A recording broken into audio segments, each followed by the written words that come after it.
teman-teman. Pada video ini, kami akan membagikan pengetahuan dasar kamera dengan topik mengenal segitiga exposure. Nah, kenapa sih kita perlu tahu tentang segitiga exposure? Seringkali kita yang baru memegang kamera lalu mulai memotret mendapatkan hasil yang terlalu gelap, terlalu terang, atau bahkan objek pada foto tidak fokus atau blur. Hal ini disebabkan karena kita belum paham tentang dasar pengaturan pencahayaan pada kamera. Maka dari itu, untuk dapat memahaminya, kita akan melihat satu persatu elemen yang ada pada segitiga exposure, yaitu aperture, shutter speed, dan ISO. Apa sajakah fungsi dan bagaimana cara penggunaannya, serta mengapa ketiga elemen ini berhubungan satu sama lain dan berpengaruh pada pencahayaan kamera? Mari kita bahas bersama. 1. Aperture.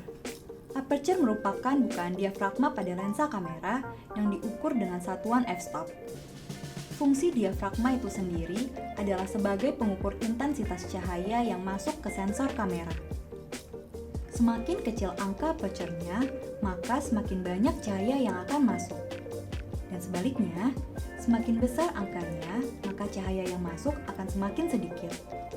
Sebagai contoh, mari kita lihat gambar berikut. Di sebelah kiri, pada f32, bukaan diafragmanya kecil, sehingga objek dan background akan terlihat sama fokusnya.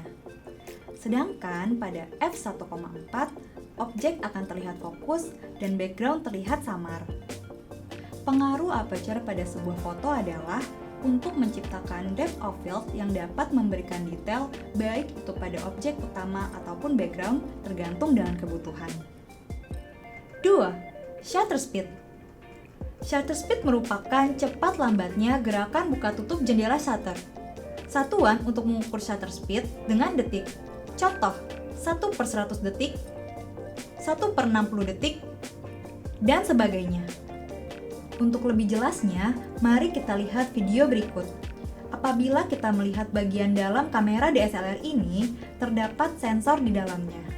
Nah, di depan sensor kamera terdapat cermin dan jendela shutter yang dapat terbuka dan tertutup.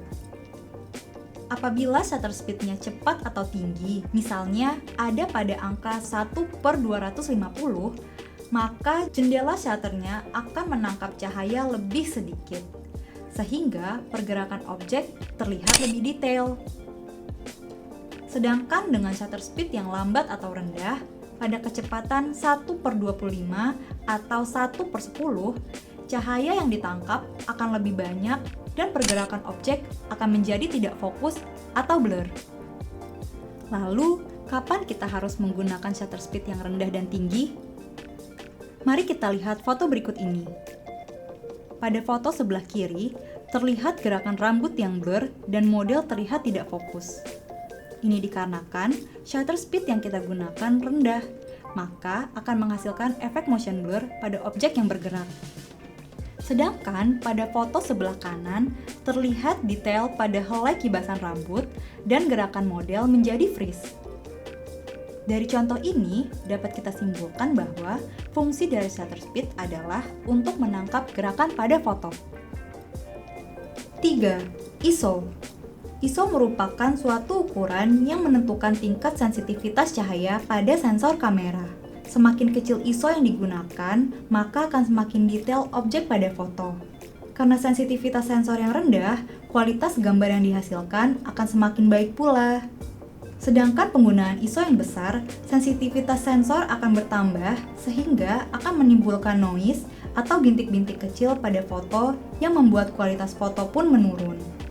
Untuk penggunaan ISO, sebaiknya tidak lebih dari 1600 karena dapat menimbulkan noise yang cukup jelas dan mengurangi kualitas foto. Sekian penjelasan singkat tentang segitiga exposure yang perlu kita ketahui. Intinya, kita dapat menyesuaikan ketiga pengaturan dengan kebutuhan foto kita agar mendapatkan exposure yang pas. Semoga video ini bermanfaat dan terima kasih.